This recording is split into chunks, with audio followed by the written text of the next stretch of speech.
Everyone, we'll start in about 1 minute.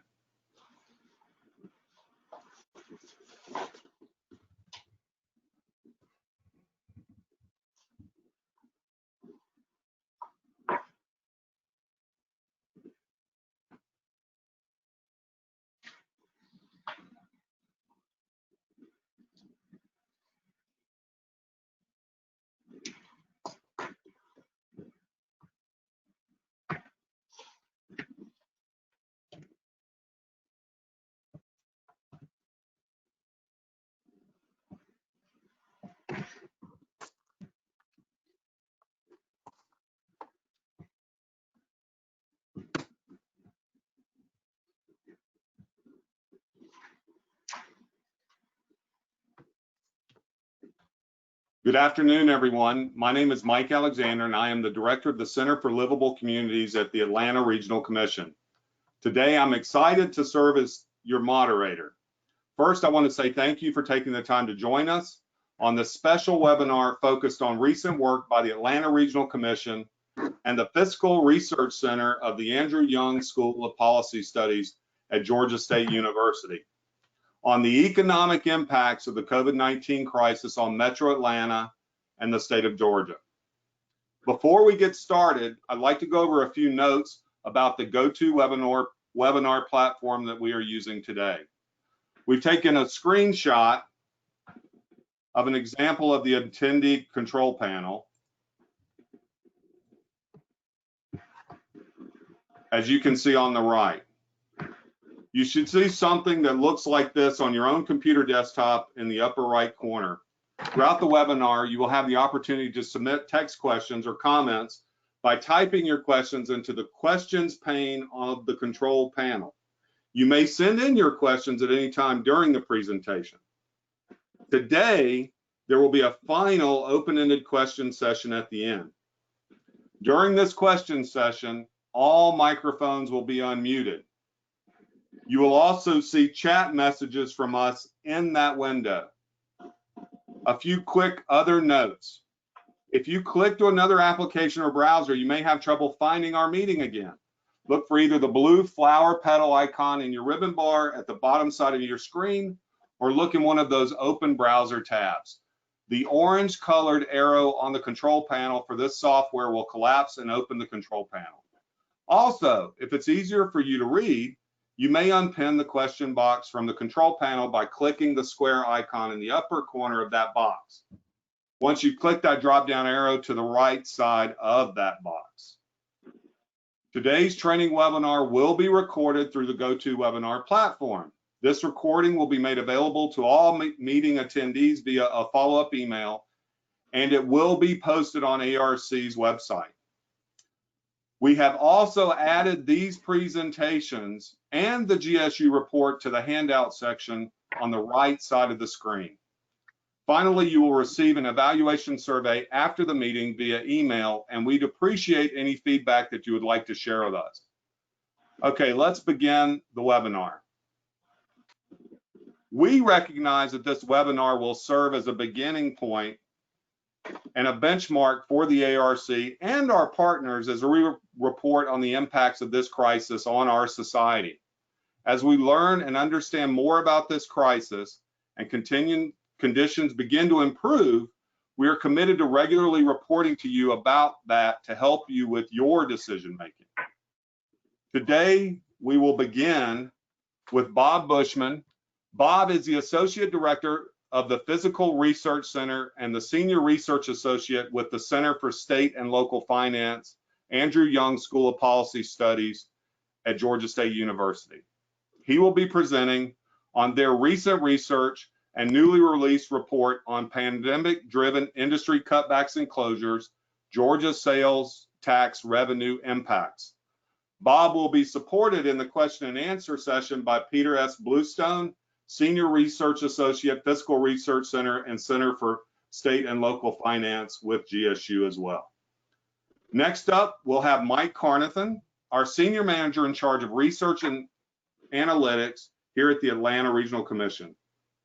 He will be presenting on our research into the impacts of this crisis. Now I'm going to turn the screen over to Bob.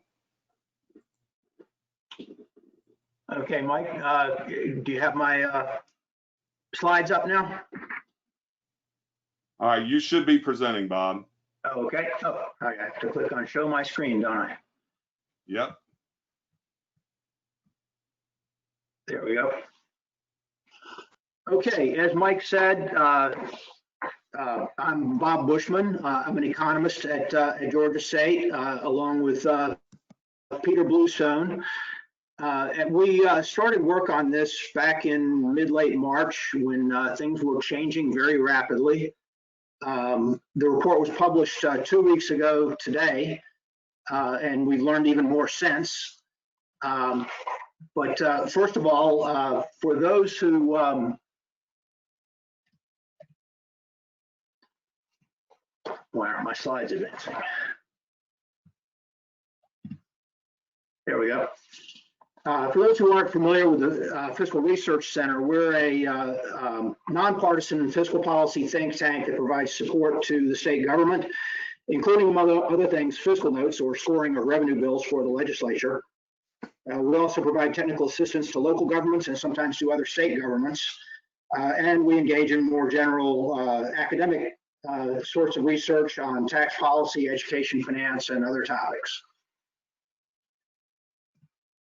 Now to this report, again, we started in mid-late March. We wanted to focus on a few key industries that were being impacted early, directly, and severely by social distancing measures, and then later by local and statewide stay-at-home orders.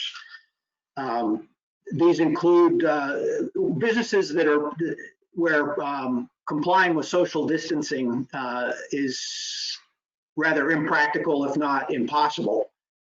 These include travel-related industries, restaurants and bars, and then a broad bucket of arts, entertainment, sports, and recreation. We were interested primarily in sales tax revenue impacts, although other taxes are obviously very important, particularly on the state level where income tax is half of the revenue. But things were a little less clear on some of these other taxes. Federal policies in particular mitigate a lot of the labor income effects on income taxes, although not business income. We're I think, going to be looking at pretty significant business losses on that side. But labor income, not so much, because unemployment is taxable, that sort of thing. We do comment on some of the other revenue sources at the end of the report, and I'll comment on them at the end of this presentation. So for the industries, first up, we have airlines. The problems for airlines started in late February with travel bans on travelers, non-American travelers from China, followed in a couple of weeks by travel bans on Europe.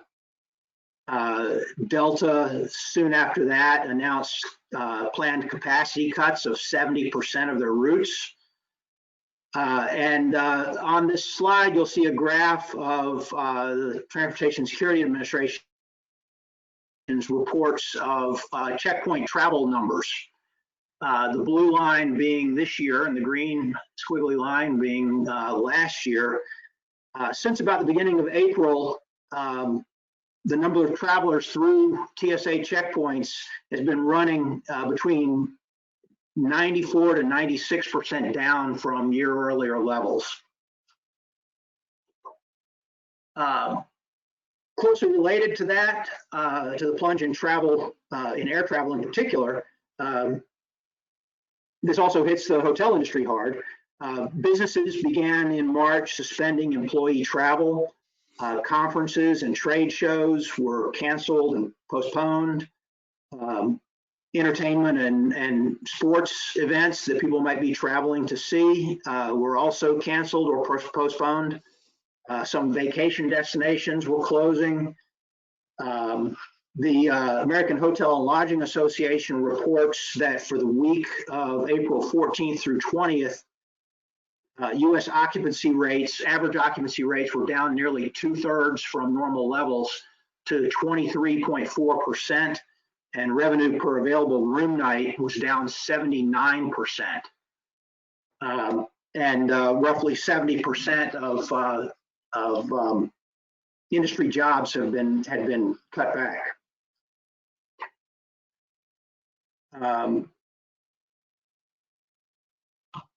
Next up, something more visible on the local level, we have restaurants and bars.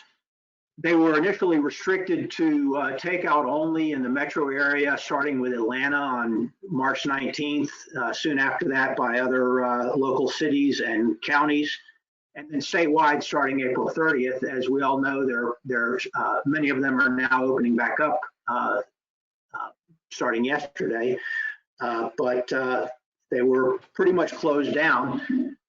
Sales declines began before these closures. Darden Restaurant Group, which owns Olive Garden and a bunch of other chains, reported sales declines of 60% by the middle of the third week of March. So before these shutdown orders or partial shutdown orders took effect. But it's not all bad news for restaurants. Quick service restaurants, on average, earn up to 70% of their sales through drive-through service already. So they aren't, we don't expect as hardly hit. And some delivery chains, people like Domino's and Papa John's, actually were reporting big sales gains and were aggressively hiring new delivery drivers. So a lot more variation in the impacts in the restaurant industry. Bars, even after this relaxation of some of the restrictions, bars are still closed. So even more variation. Next up, last among the hard-hit industries that we looked at, this broad bucket: arts, sports, entertainment, and recreation. We all saw the news back on March 11th, the videos of Mark Cuban looking shocked after getting a phone call, and games being canceled, and the whole league season being suspended, followed soon by other pro sports leagues and by NCAA. After the first round of the ACC tournament, much to my chagrin, being a Duke fan.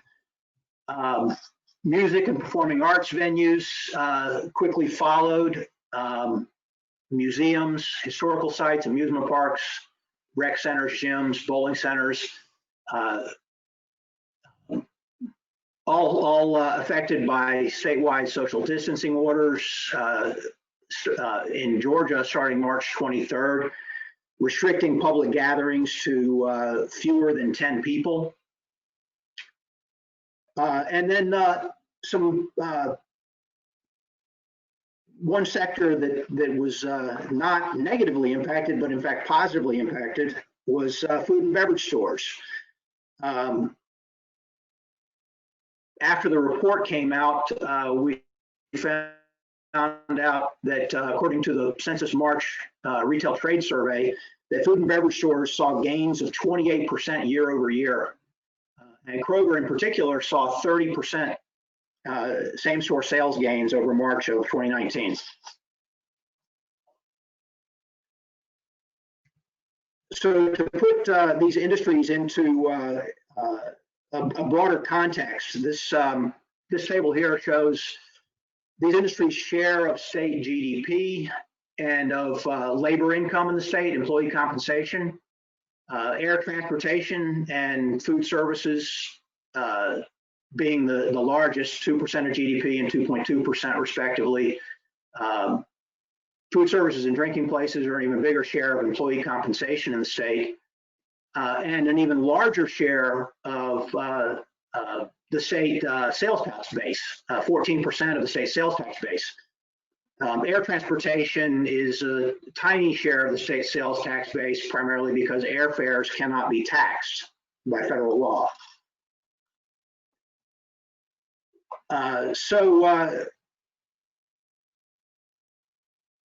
focusing in on some of these industries and the assumptions we made for our different scenarios for how hard they would be hit and how long it would go on. Air travel, first of all, even though passenger counts are down 95%, for our severe case, we only assumed a 90% loss. Part of that is because there was some pickup in cargo revenue for passenger airlines. But air transport and hotels in generally are seeing severe case revenue losses right in the ballpark of what we assumed, 90% and 80% for air transport and hotels. Again, airlines contribute little in the way of sales tax revenue. Hospitality industry, nearly all of their revenues, 92% roughly, are taxable. Restaurants are a little more of a mixed picture. As I said before, full service restaurants we believe are down much more, while limited service restaurants are able to maintain more of their sales. Substantially all of their sales are taxable. So they're a much bigger factor as far as the sales tax revenue impacts. On to arts, entertainment, and sports. This is a very mixed bag. Some of these types of businesses, for-profit and nonprofit, rely more heavily on public attendance than others. Some, particularly performing arts and museums, historical sites, zoos, and parks, rely more heavily on donations and sponsorships and other revenues that don't depend on daily attendance.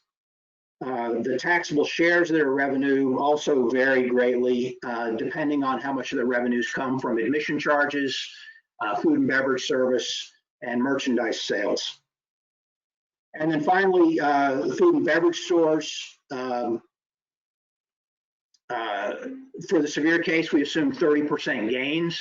Now, on the state level, only about 32% of their of grocery store sales are taxable. On the local level, it's a lot higher than that, roughly 97%.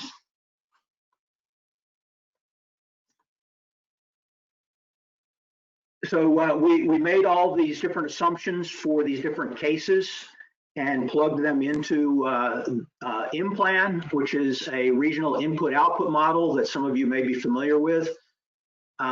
If you aren't, what it does is it estimates direct, indirect, and induced output effects from shocks to demand. These shocks to demand for the identified industries are the direct effects based on the assumptions that I just described and the tables described in more detail. These direct effects lead to reduced demand for inputs from suppliers and labor, the indirect effects. And then induced effects result from changes in household spending due to changes in labor and capital income.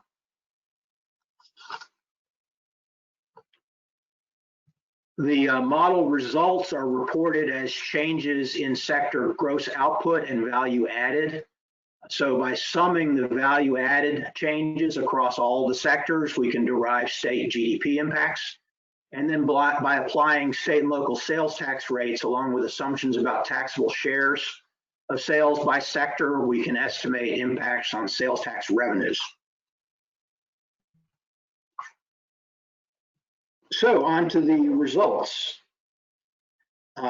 This table presents changes in value added or contribution to state GDP for each scenario on a monthly basis. Some highlights here for the severe case, including direct, indirect, and induced effects. The transportation impacts are about $1.6 billion a month in lost value added. Relative to state GDP, that's about 3.1% of average monthly state GDP. Food services and drinking places,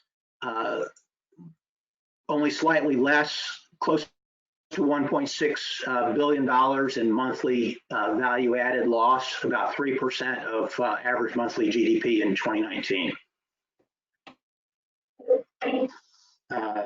Accommodations, arts, entertainment, recreation, and food and beverage stores the impacts are a little bit small. Moving on to gross output, which feeds into the sales tax base. Some highlights here. In the severe case, we're looking at reductions in gross output of $2.9 billion for transportation, $2.8 billion for food services and drinking places, and here's where the taxable portions of their sales come into play. Food services and drinking places, the sales tax impact under the severe case is roughly $69 million a month on the state level and $57 million a month on the local level, while transportation is around $17 million and $11 million state and local, respectively. Taken all together, this adds up to as much as $102 million a month on the state level in lost sales tax revenue, and about $78 million a month on the local level in the severe case. The low case, so looking out a few months as things start to move back toward a little more normal operating conditions, $52 million a month in total on the state level and $40 million a month on the local level. And then we took these different scenarios and crafted 3 different longer term scenarios from that, making assumptions about how many months of severe case, how many months of moderate case and low case conditions. It's with the governor removing some restrictions, some of the sectors may move to the moderate case a little bit earlier than others. I think airlines may take longer if people are afraid to get on an airplane even with a mask and nobody in the middle seats.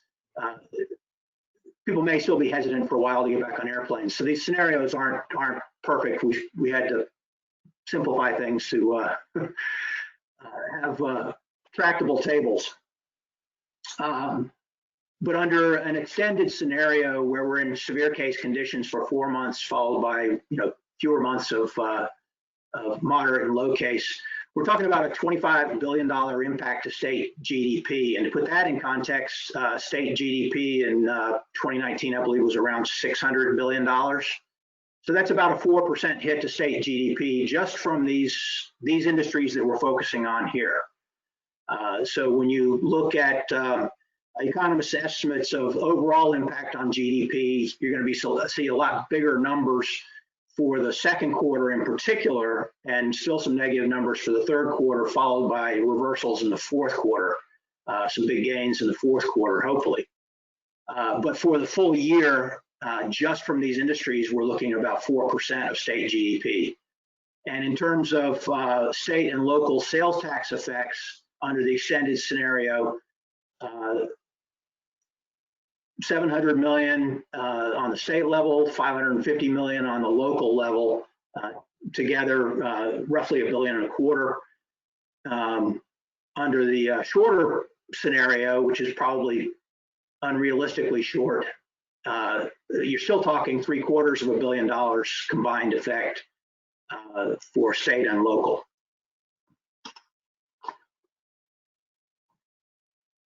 Now, some other observations, personal service businesses that are just now reopening, closing them down, put a lot of people out of work. No sales tax impact because these services are generally not taxed, except when they sell a bottle of shampoo, for example. Motor vehicles, on the other hand, March dealer sales, according to the census survey, we're down 25%, probably similar numbers, if not worse, for April. Title fee revenues for the state were down 23% in March. So, and that will flow through to locals as well as a reduction in title fee revenues. Now, there's a possibility of a faster recovery for motor vehicle sales if there's a lot of pent-up demand, when people are comfortable going back out shopping for cars again. That pent-up demand may turn into a very fast recovery. Motor fuels, with everyone who can working from home, gasoline demand, according to IHS Macrit, is down 50% right now. That translates into about 116 million a month in motor fuels taxes for the state. And then finally, alcoholic beverage taxes. Bar and restaurant sales are down substantially, if not zero. But on the other hand, grocery and package store sales are up. So we aren't quite sure where the final impact is going to come out on alcoholic beverages. So that's what I have. I'll be happy to answer questions later along with Peter. Bob, thank you so much. I know this is critical information, especially for our local elected officials and leaders. And there will be a lot to think about, and I'm sure we'll get a lot of questions at the end. In the interest of time, I'm going to go ahead and switch the presenter over to Mike Carnathan, and he's going to give the ARC's research presentation. All right, thank you. Let me do my thing here real quick. Okay. Hopefully everyone's seeing that. Let me make it full screen. Again, thank you, GSU team, for presenting that information. It's fascinating. It's scary. What I'm going to do today, again, my name is Mike Carnathan, manager of the Research and Analytics Group here at ARC. And again, just to echo what Mike said at the beginning, I really appreciate y'all jumping on today and giving us your time as we try to talk through some of this potential economic impacts of the coronavirus crisis. Now, what I'm going to be showing today, some of this will be necessarily a repeat of what Bob just presented to you, because I mean, we're all thinking about the same thing, and some of this stuff we already know. So again, let me reemphasize that. A couple of points before I begin.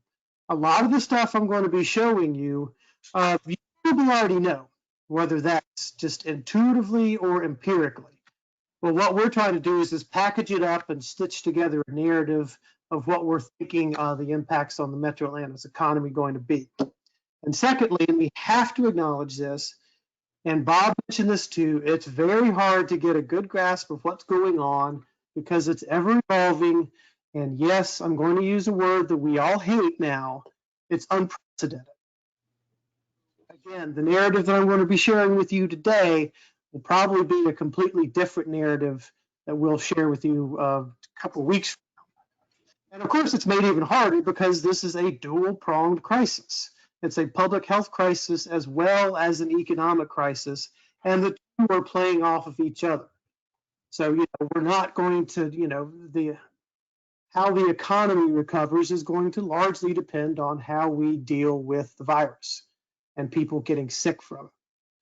So, as far as the economic side of this, there's lots of different scenarios out there. Bob just presented you one from kind of the, you know, a state and local government revenue standpoint. And to be frank, everything that we've been reading, there is no happy scenario here. The ranges are from, you know, sort of bad to Great Depression levels of bad. So, and I'm going to be kind of talking through some of that too. So for today, I just want to encourage us to kind of stay in the spirit of exploration with the knowledge that we're all struggling with trying to get our arms around this and making sense of this.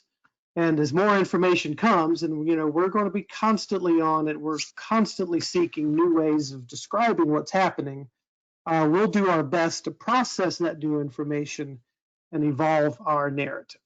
Now, saying that, I wanted to start with just by saying, you know, it is hard to model an unprecedented pandemic.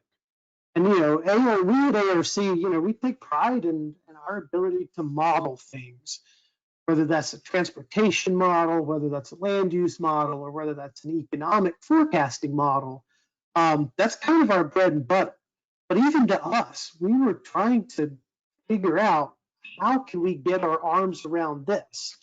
And in fumbling around trying to describe it, I ran across this. This is a kind of a cartoon strip of a 538 article talking about the difficulty of modeling an unprecedented pandemic. And it's actually quite brilliant. I encourage y'all after this webinar to get on this link, 538.com, just Google comic strip tour of pandemic modeling and read this, because it's quite brilliantly done, and it really does kind of encapsulate some of the issues we're all having in explaining what's happening. Now, the news, I don't really need to go through this, but we've all seen the headlines. None of them are good. So we're all talking about, we're all really kind of in doom and gloom mode right now about what's about to happen with the economy. There's not a lot of consensus among among economists. And they call it abysmal science for a reason, because, the forecasts are all over the place. This is looking at a survey from the National Association for Business Economics. And you'll see there's some pretty bad to very bad scenarios here.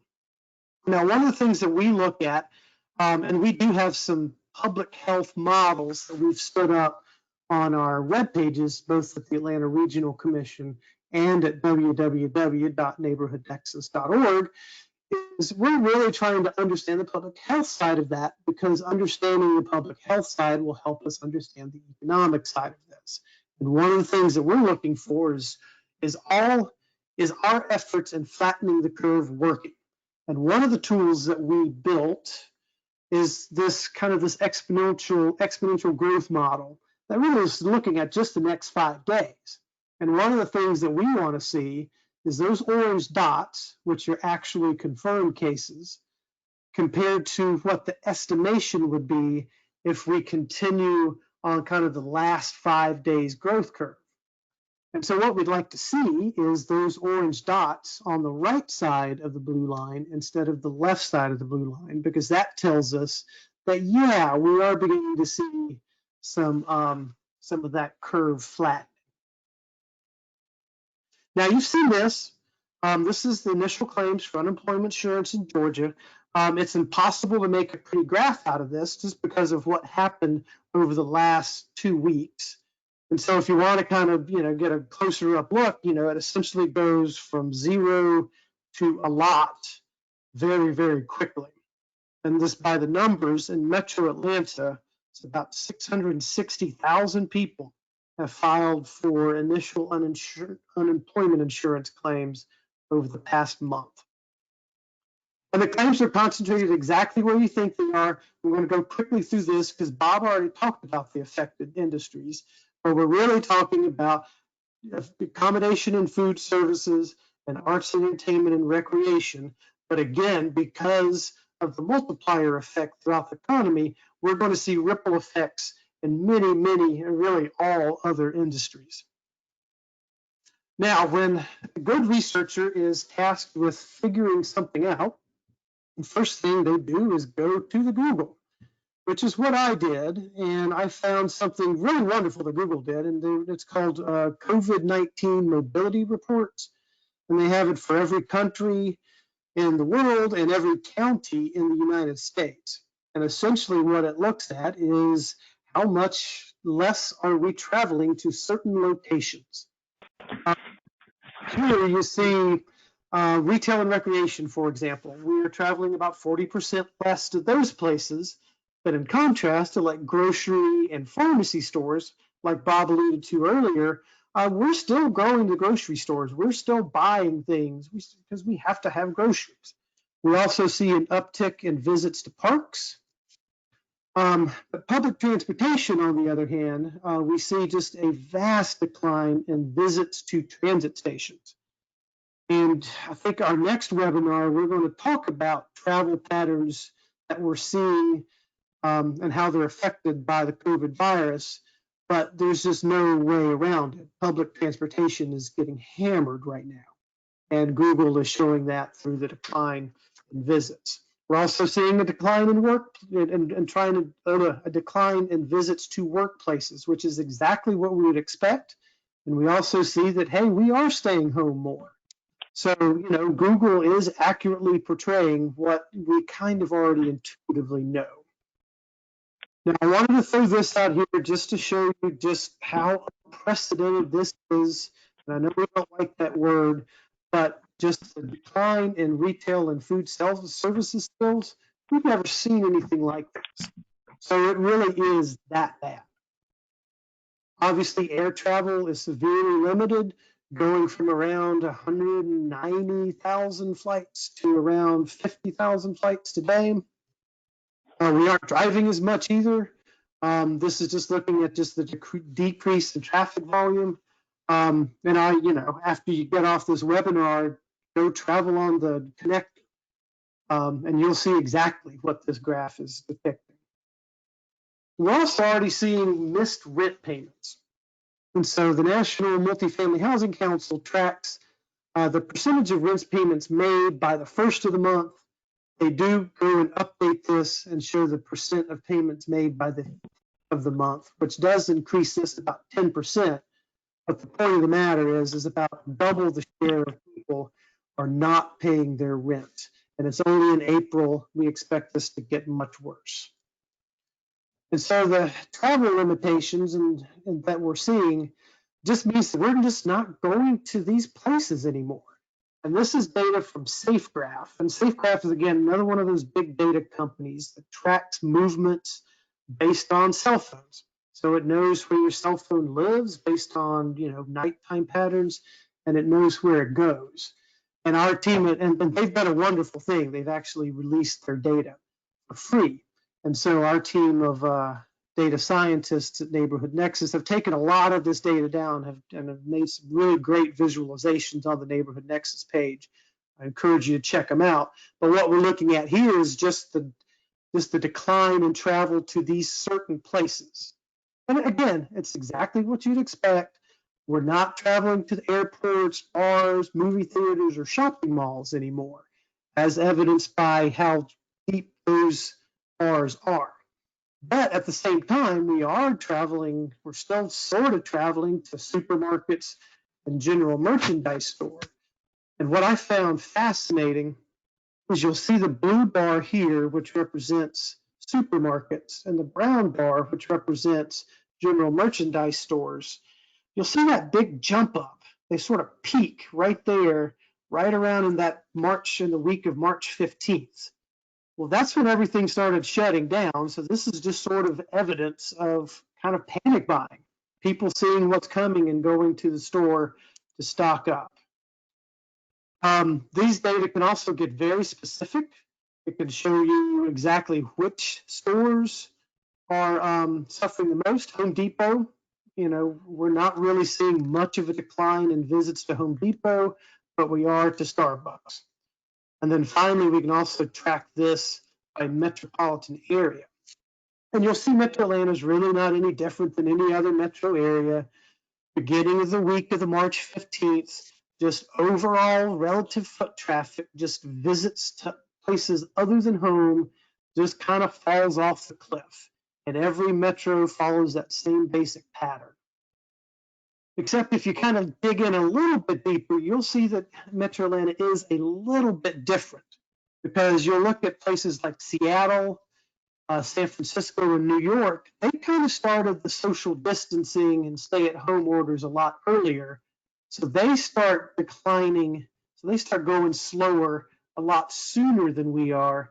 And actually in states like California and New York, where they've gotten very, very strict stay-at-home orders, you'll see that they're staying lower in terms of relative foot traffic than we are. And again, from SafeGraph, they've actually developed a way to map neighborhood by neighborhood the percentage of people staying home. And so the darker the blues, the more at home time people are spending. And so you'll see Metro Atlanta compared to the rest of the state, or at least kind of our immediate neighbors. Metro Atlanta's doing pretty good in terms of staying home. And here's kind of a blow up of metropolitan Atlanta, again, neighborhood by neighborhood. So we're just over the moon with SafeGraph for allowing free downloads of their data. All right, so now we're going to switch tracks a little bit and look at industry-specific real-time information. And real-time is in quotes because it's really hard to get very real-time information. But what we're doing here is looking at demand. So this is just job postings that employers are posting up on online job boards. And you'll see just a big decline from, essentially from March over to April. You'll see that overall job postings in Metro Atlanta declined from, roughly 23,000 to 12,000. So we have seen a big cratering in demand from employers seeking employment. We can look at this by industry. Some of these industries make sense, like employment services. We've seen a huge year-over-year decline in the number of postings for employment services, department stores, traveler accommodation, those make sense. The decline in postings in building materials, that's probably seasonal. Then on the other side, you'll see, we still need jobs for national security and international affairs. You'll still need services to buildings and dwellings. So not all industries are suffering during this. We can also look at these postings by occupation. And again, you'll see it's really concentrated in retail, kind of those in-person transactions. And at the other end, we have seen an uptick in postings seeking maintenance and repair workers. And then finally, we can also look at job postings by individual companies. And so really the point of this chart is to show you that Amazon's doing okay. And we've heard all sorts of stories about Amazon kind of doing these surge hiring, looking for thousands, hundreds of thousands of workers nationwide to help fulfill demand. And we're certainly seeing that in job postings here. Now, I'm not going to linger on this because Bob already told you just how hard the hotel industry is getting hit. He posted a number about 23%. This is 25%. Doesn't really matter what the percent is. The hotels are suffering by orders of magnitude worse during this crisis than any of the previous two recessions. Travel sector, obviously the same story. Georgia's seen roughly about a 500 million decline in weekly travel spending. And again, it's not all bad. There are certain things that are on the uptick. Arts and crafts, for example. My 13-year-old daughter is in her room right now knitting a blanket out of yarn. And so I'm trying to scour the internet, finding bulk yarn so she can continue her knitting. Other things, since we're all homeschooling our kids now, is, activity-based toys, books. We're also seeing an increase in kind of, kitchen electronic gadgetry. We're seeing, consumer spending online continuing to rise. So that could be an impact of this coming on the other side of this, is we'll probably see a continued spike in online shopping since we're all kind of getting used to it now. Now, we're going to pivot to a discussion of vulnerabilities. And here I'm talking about not only the industries that are vulnerable, we've already seen a discussion from that today, but mostly focused on the people who are vulnerable. So let me go through this. Now, there's been a couple of economic shops that have assessed the overall vulnerability of every single metropolitan area in the country. One of them, Jobs EQ, which is Chmura Economics, essentially assesses Atlanta's vulnerability as average. Now, what Jobs EQ does is they rank every single sector from most vulnerable to least vulnerable. And since Atlanta has a broad, diverse economic base, it makes sense that Metro Atlanta is going to kind of be average vulnerability. And it also makes sense if you look at the high end of the spectrum and the low end of the spectrum. I mean, on the high end, you have metropolitan areas that rely on entertainment and tourism, places like Maui, Atlantic City, Las Vegas. It makes total sense that those are going to be the most vulnerable metropolitan economies. On the other end of the spectrum, you have places like Trenton, New Jersey, and Jefferson City, Missouri, which are state capitals. And so government is their primary sector. And at least at the point when Chmura was doing this, government was considered to be a relatively safe sector. That's likely to change in the upcoming months. Now, another group, Brookings Institution, just focused on 4 or 5 highly vulnerable sectors and then calculated the percentage of jobs in those sectors. So here, since one of those sectors is air transportation, metropolitan Atlanta is assessed as having a higher vulnerability. But you'll still see at the high end the same vulnerable metros of Maui, Atlantic City, and Las Vegas. Now, digging deeper into threatened, I guess, sub-industries, here we created a scatter plot that's really looking at 2 things: average annual wages and total employment. And obviously 3 of these sub-industries really stand out: full-service restaurants, limited service restaurants, and temporary health services. And they stand out because, number 1, they employ an awful lot of Metro Atlanta residents, and number 2, they don't pay very well. And so here's where we start talking about who this crisis is affecting. And it's exactly who you'd think it was. For decades and decades, people of color are way more likely to be among the working poor, be more likely to have less than a $15 an hour wage. And jumping back to the public health side of this, and this is numbers for Georgia, overall in the state of Georgia, roughly, a little bit over 30% of the population is considered to be Black. But if you look at the number of COVID cases, it's a little less than 60% of COVID cases, and COVID deaths are among Black populations. So we see that not only are people of color more economically vulnerable, they're also more medically vulnerable.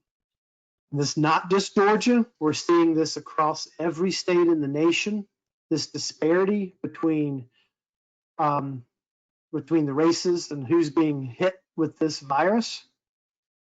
The Georgia Department of Public Health put out this great map that shows a number of COVID cases by neighborhood.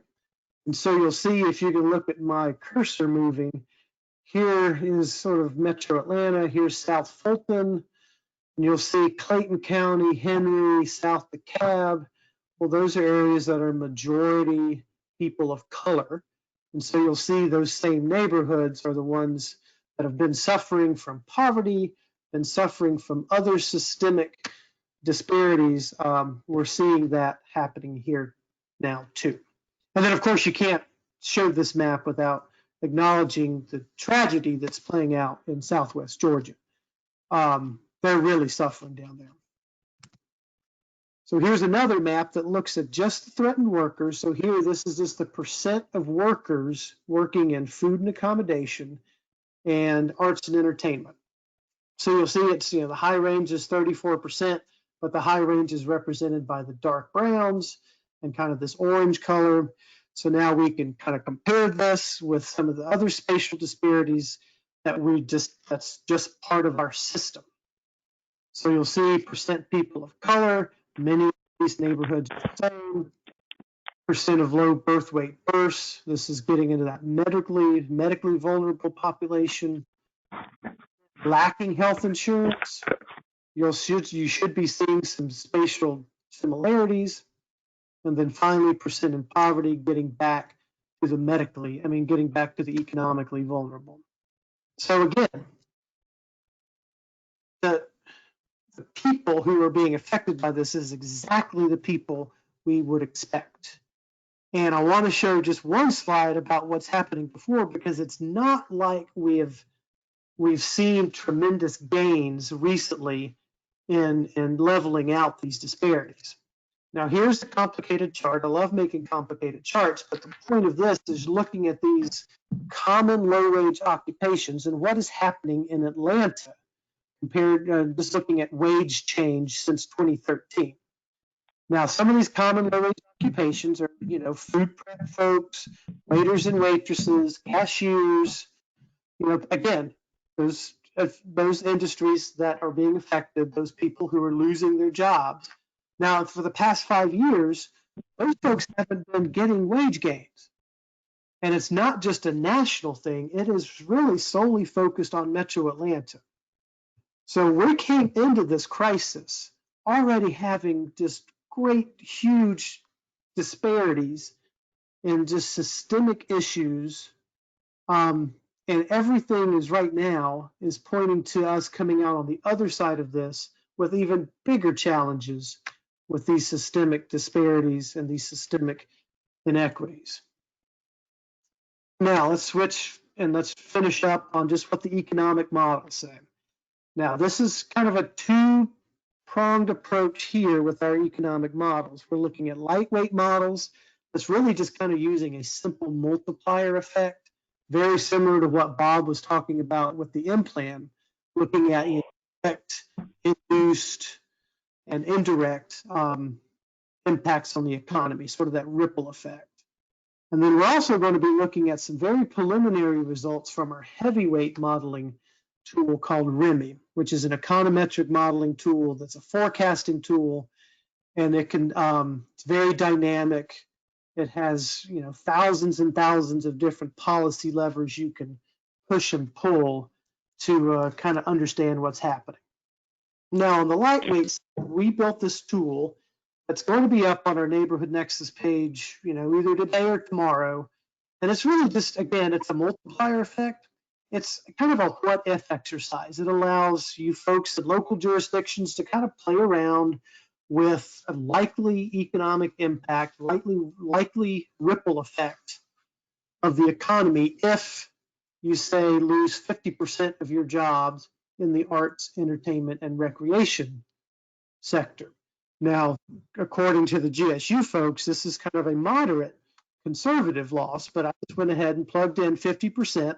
And what that means for Metro Atlanta is a loss of about 24,000 direct jobs, which then ripples through the economy, especially these industries here. And this is dynamic. The tool is a live tool, and you'll be able to hover over each of these little bubbles, and it'll show you which industries these are. But considering the indirect and induced impacts, the ripple effect is the loss of 39,000 jobs to the total economy, so 15,000 more jobs.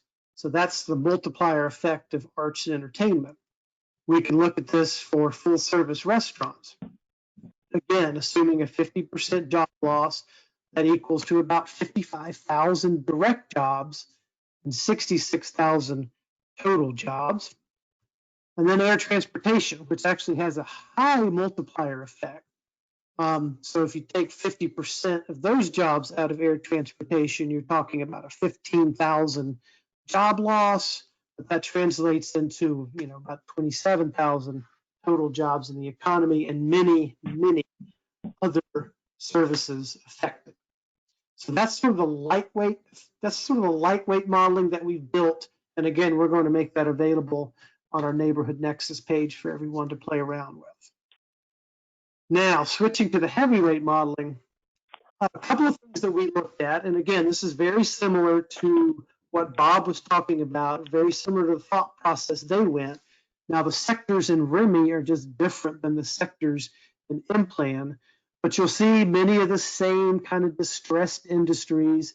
So what we're going to do, depending on the severity of the scenario, is we're going to take down these industries, really focusing on the output of these industries. So we're going to take those down to varying degrees.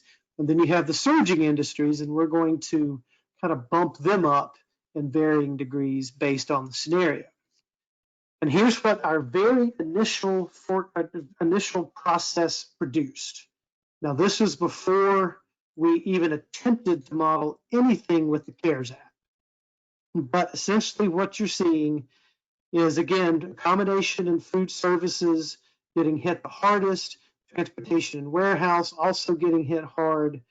This is the worst case scenario where the public health aspect of this crisis lingers. So we're not showing, in this worst case scenario, we're not showing a job improvement until roughly third quarter 2021. But this is worst case scenario, and it's assuming that we're not doing a very good job of flattening the curve. Now, some of the policy levers that I'm talking about is labor force participation. There's kind of two parts of that. It's looking at businesses closing, so they're laying off people, and it's also talking about just people getting sick and unable to work. And then we're also looking at some of the typical supply and demand stuff. And then again, we have to make some judgment calls on how well we're doing with social distancing, and that's the behavioral influence on this. And so here's the money slide. Our mild case scenario, and again, this is for the 21 county metropolitan area. Our best case scenario is 500,000 jobs lost. Our worst case scenario is about 540,000 jobs lost. This equates to roughly, anywhere from 12% to a 14% quarterly decline in GDP, and anywhere from, roughly $26 to $29 billion of disposable personal income lost. And so that's, now you're asking yourself, okay, so what about the CARES Act? What about all this relief package money that's coming to states and businesses and individuals? Well, we're still trying to figure out how to model that.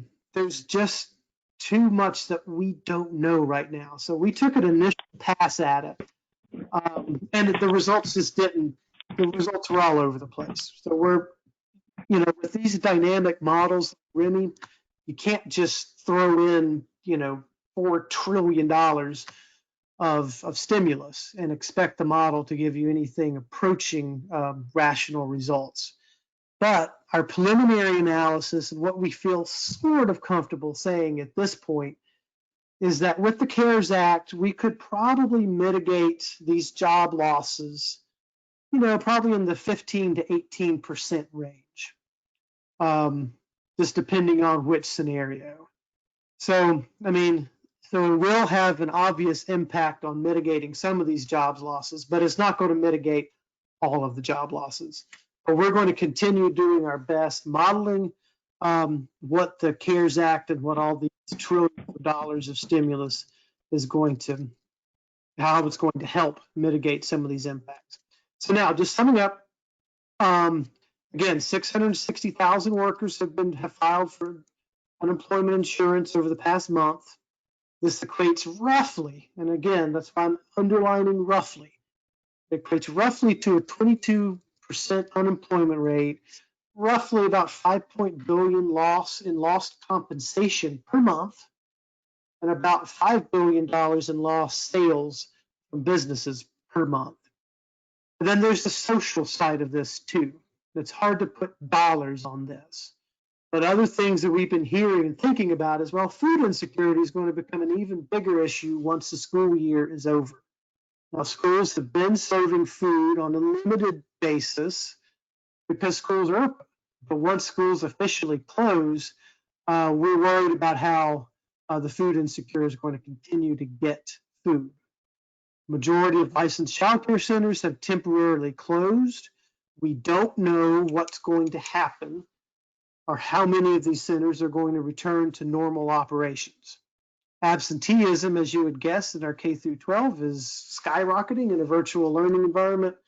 And so there's just no question that we're going to lose a lot of the gains that we've seen over the past 5 years in things like third grade literacy, 8th grade math. Those losses are just inevitable. We've also seen a spike in people unable to pay rents. We think that's going to have a cascading effect. And so we just don't know how worse that is going to get. And then finally, transportation. And we're going to have our webinar soon about the transportation impacts of COVID. But we're seeing that there's a lot of struggles of accessing transportation now that MARTA has reduced their bus schedules. People are taking Uber and Lyft less because of that social distancing requirement. And so, people who do have to work, like the essential workforce, they're having even more struggles with accessing transportation. And that is it for me. So hopefully I didn't ramble on too much, and hopefully we have enough time to take some questions. So I'm going to bump it back to our moderator. Thanks, Mike. I'm going to switch the screen back. Do not click on that link. That is not an active link that's got the next webinar on it. Let me show my screen. And I want to thank everybody for staying with us. Now I'm about to turn everyone's mics on in case you do want to ask a question. And I'm going to scroll through the questions that we've gotten on the chat. So if you want to stay muted, please remute your mics. Okay, and we've got everybody that participated on the webinar still with us with their mics live. I'm about to pop out the questions and start to scroll through them. And obviously the first few are about technical issues. And then the first question is from Bill Floyd.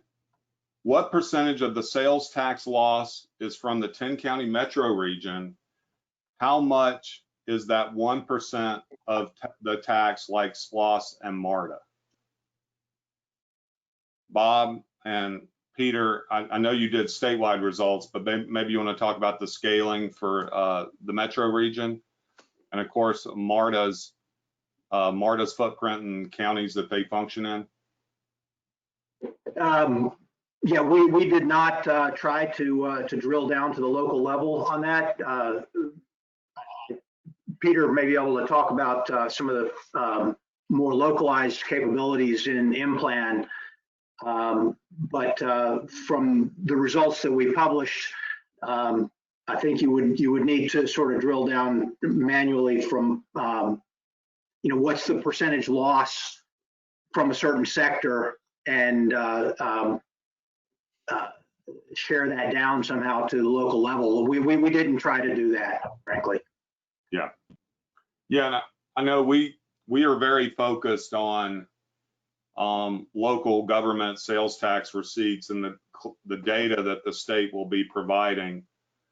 There's a lag to that data, obviously, as they collect it. I know John Orr and the transportation staff in particular is very focused on that. I'm sure we will be following up later with more information as that data comes in. We'll understand more of the scale of the impact, especially on MARTA. As these questions come in, it certainly does provide for an opportunity to do some updates. We do have the capability to run the model on a smaller scale. We could run it, for instance, on the counties that contribute to MARTA, Fulton and DeKalb, and get some estimates out. So perhaps as a series of questions come in, we can give updates in a timely fashion. And Peter, I know GSU for years has done sales tax revenue forecasts for MARTA. I know Rajiv did that work for a long time. So yeah, GSU, we'd love to see that county level data if you're willing to put that together. I know it's a lot of work, but I think it'd be absolutely valuable. The next question is from Jim Durrett, who left. Jim's a great friend. And he said, I would like to know how much rent has been paid in April and May by credit card, which I think is a fascinating question. Very hard on the data side for us to answer. But Mike, Peter, anybody have any thoughts on that? Well, yeah, I don't really have thoughts because as you said, it's very hard to know.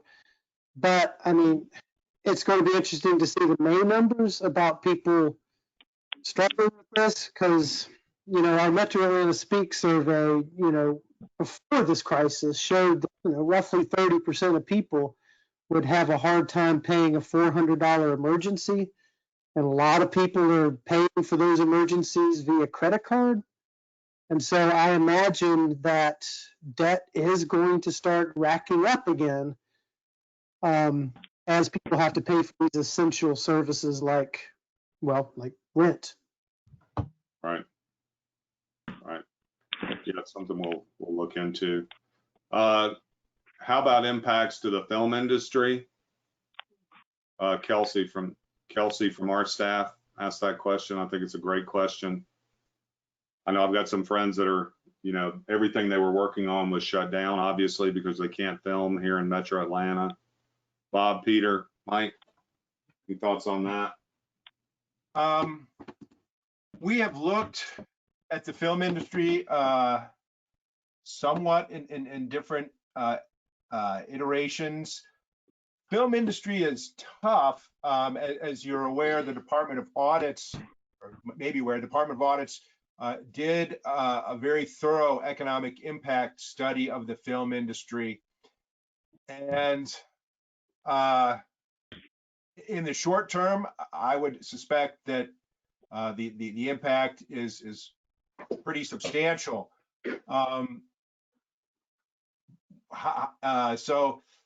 But it's a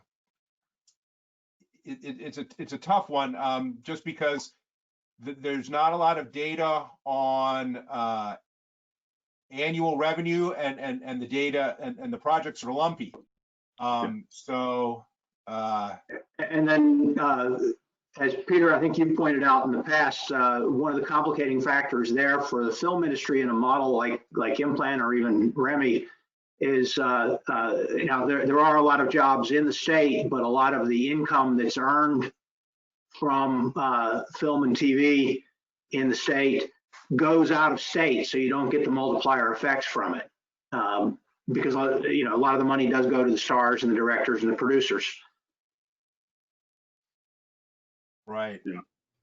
Yeah. I know the Jobs EQ data set that we purchased finally started reporting on jobs in the film industry. I think, Mike, I forget the number, but it was about 20,000 jobs in the state. That sounds about right. Yeah. And that's probably. Yeah, we would expect that industry to, just like the others in arts and entertainment, to be very, very severely impacted. Next question was similar about the movie industry from Dan Reuter, who's left. Has someone done the overlay of the redlining maps to COVID concentration? Mike, you probably want to respond to that one. Yeah, unfortunately, it's going to look exactly what you'd expect it to look like. And so, the point I was trying to make is, we've been struggling with inequality, income inequality, social inequality, really back to that redlining map 80 years ago. And it's still playing out today. So far, what we're seeing, we're not going to, it's not going to, this crisis is not going to improve that situation. Yeah. The next question is from the news from John. This economic trend looks to be applicable to other countries also. What are the probabilities this will develop into a global economic depression? Bob? And that's a big question, but it did occur to me that probably, China, I would imagine right now, is experiencing a bit of an export demand shock from the rest of the world being shut down while they're trying to recover.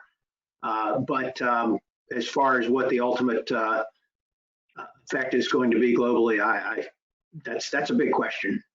Yeah, and I think if we had other economists on this webinar, one of the slides that I've been watching closely is basically at the national level, relief funds as a share of GDP, and the U.S. is near the top of countries in the amount of fiscal resources that they put back into the economy, flooding the economy with additional dollars to try to offset the impact. So that's one positive.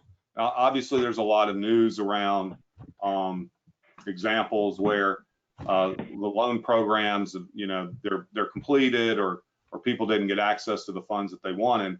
That said, the additional unemployment insurance money and other resources at the federal level will make the impact less. There's no doubt about that.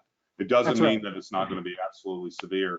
And again, the applicability, I think, is important. You do have to go country to country. And India economically doesn't have the same social safety net of the US. So the impacts, especially on the lowest income people in a country like India, if this is sustained, will be very dramatic. Yes. All right. So if you want to copy the presentations, if you guys look in the handout section, you'll see that I've already loaded the PowerPoints and the actual GSU report into the handout section. Any measure of social attitudes and confidence. Mike, you might want to talk about Metro Atlanta Speak survey and kind of our plans for that. Yeah, I mean, what I'd like to do with the Metro Atlanta Speaks is really kind of hit that tool to help organizations, help our nonprofit partners, help our local government partners get an understanding of the issues they're going to have to be thinking about in terms of their longer-term recovery. So most of the efforts that we've been focusing on in the last month, seems like 5 years, but it's really been only about 6 weeks, has been focused on just immediate needs. Let's get food to people, let's get care to people, but we know that there's going to be a longer term recovery. And so we would like to use Metro Atlanta Speaks to start surveying our residents about some of the issues that they're experiencing, and hopefully we can use that tool to give our local governments and nonprofit partners, again, better information to craft some strategies for that longer term relief and recovery efforts. Many of you are probably aware that the census is also doing a household pulse survey on COVID in conjunction with questions from economic research, BLS, Center for Health Statistics, and Education Statistics. And that's going to be longitudinal. Yep. So that's a great point. Those results hopefully will start rolling in the next week or two, and that will be updated. That is great to hear. I did not know that. And then there's also like Axios, it was kind of a news organization. They're using Axios polling to do kind of a weekly poll of just coronavirus attitudes towards that. So look up the Axios Ipsos COVID poll, and that's pretty good information too. Yeah, and we'll get together and put all these links into the final email to everyone, just so everybody has those links in an easy way to get them. I'm going to skip a question about ARC's role and some grant funding. Caroline Davis, we can follow up on that later. Are farmers markets included in the food and beverage numbers? They should be. Yeah, they absolutely should be. Yeah, they should be classified as food retail. There's one sector that's not in the food retail that we modeled is the Walmarts and Targets of the world and Costco and people like that, because they are under general merchandise and along with the Macy's of the world. So we didn't model them, but we did model grocery stores and including convenience stores and package stores. No, but I think that's a great question. How the farmers market's doing. I'd like to know about that. Government sector impact. And so I know most of our local governments are thinking a lot about their budgets. I know some of them specifically are doing their own scenario forecast for what next year's budgets are going to look like. I think and hope that we can provide more information on that at a later webinar. Obviously, this is the first webinar, and I wanted to say this specifically, and I was really excited about Bob and Peter being with us today because they are thinking about the decline in sales tax revenues. And that's such a big part of our local government revenue structure that this is an initial presentation we hope to make to really set a tone for that, to help people who are having to think about that, to set an expectation for what's likely to happen this year.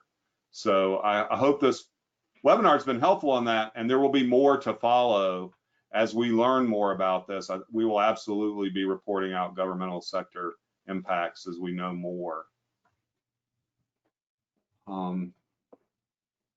It seems like national and regional chains are more likely to come out better from this as opposed to local businesses. Is that accurate as per the data you are seeing thus far?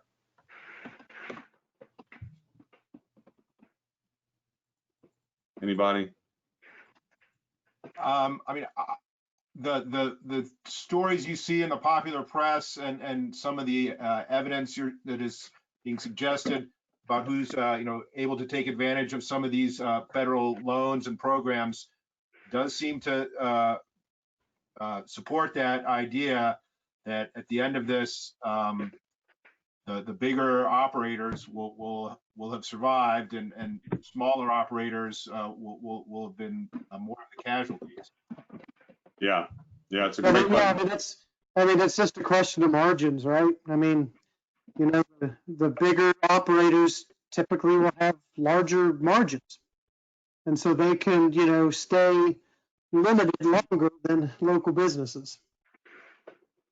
Yeah, well, I think I know at the ARC we've invested in the business-wise data set with the real hope to make sure we can leverage that data set to understand more about small businesses.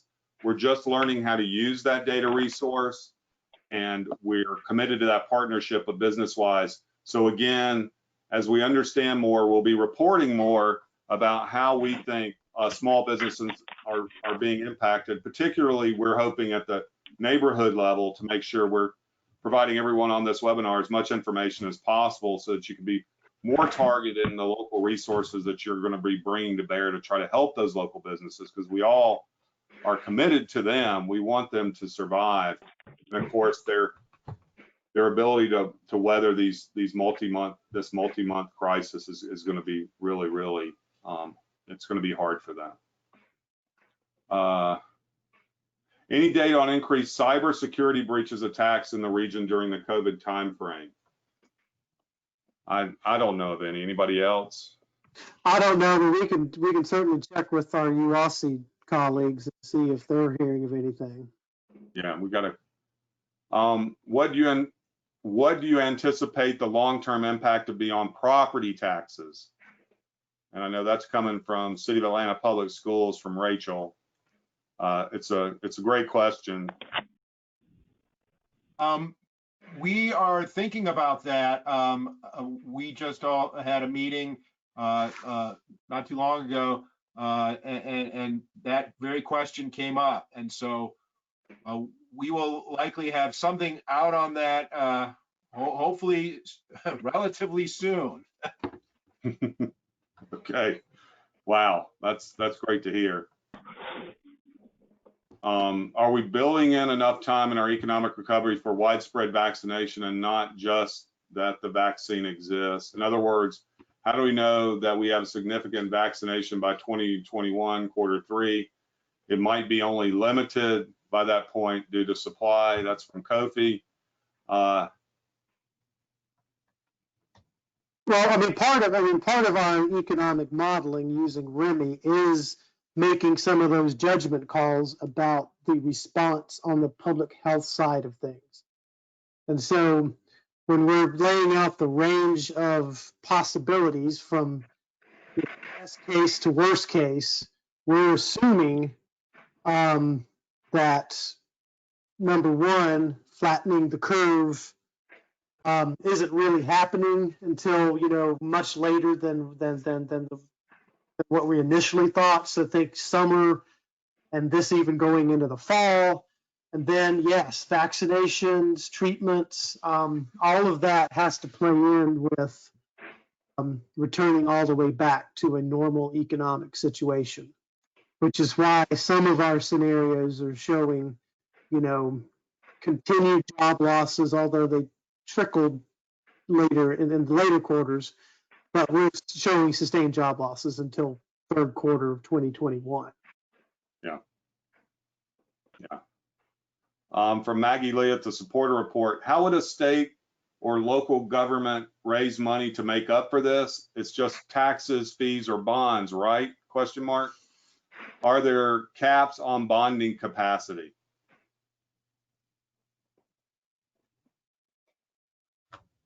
It's a big question again. Peter, Bob. So there's a fourth thing there that you know, we still don't know about, or still in the works. There could potentially be federal aid, and so yes, there are limits on what a local government can put up for a bond, for its bonding capacity. You might be specific about limits, like the type of thing that you can bond. Right, Peter? Well, so I mean, right now, what they're thinking of, I mean, if you're thinking about bonding, you know, general obligation bonds, you know, it gets to be pretty complicated. You know, the Fed has stepped in and is buying some of these bonds, but certainly, you know, a lot of the capacity is going to depend on, you know, what the revenue forecasts look like. So I would say that that's going to be, you know, an ongoing story. Certainly, if you're interested in much more detail on that, you could reach out to the Edgar Young School, and particularly Professor Bart Hildreth, who is an expert on all those issues. Absolutely. What is the probability of people being economically displaced out of the metro area? From Celine. That's a great question. We are probably going to see a slowdown of population growth, but since this is happening everywhere, I don't see a lot of economic displacement to other places necessarily, because I mean that's what we saw in the Great Recession, right? I mean everyone was struggling with the financial implications, and nobody was moving. So migration just grounded to a halt during the Great Recession because nobody could sell their house, nobody could move anywhere. That's kind of what's happening here. Now, if this economic doldrums persist for longer than anyone is expecting, I think that we might start seeing some economic displacement out of metro areas into cheaper, kind of more rural areas where you can better afford housing and some of those other services. One difference between this and 2008, 2009 is the lock-in effect of declining home values. If people don't want to sell or can't sell because they're underwater, that may have locked people in to a certain degree. Then now, on the other hand, unless you have different regions of the country or different metro areas rebounding at a different rate, there's not a lot to attract you somewhere else. Everybody's in the same boat, except for maybe New York and New Jersey. Yeah. Right. Yeah. Good point. Well, I think we have gotten through all the questions. That was a lot of questions. Great that we had so many questions. We really appreciate that. I hope everyone recognizes how much work Peter and Bob have put into their analysis, and similarly Mike Carnathan and all the people in research. I want to pay particular attention and thank Colby Lancelin. He runs our REMI model for us, and he has been working double time to do this analysis, working with the national REMI staff to figure this out. And this is, like I said, is just the beginning. We know we're going to be reporting on this as we learn more, get more information, and we'll be with you along the way through these webinars to help everyone understand how we're recovering and how we're making up the ground that we're losing right now. We know this is a hard time. This is hard information that we presented today, but we've got to meet the challenge that is represented in these presentations today to make things better. So with that, I thank everyone who's still on the line today with us. We really appreciate that. If you have any questions, please email us. We're a resource for you. If you have ideas, thoughts, questions, always, ARC, we are here to answer them.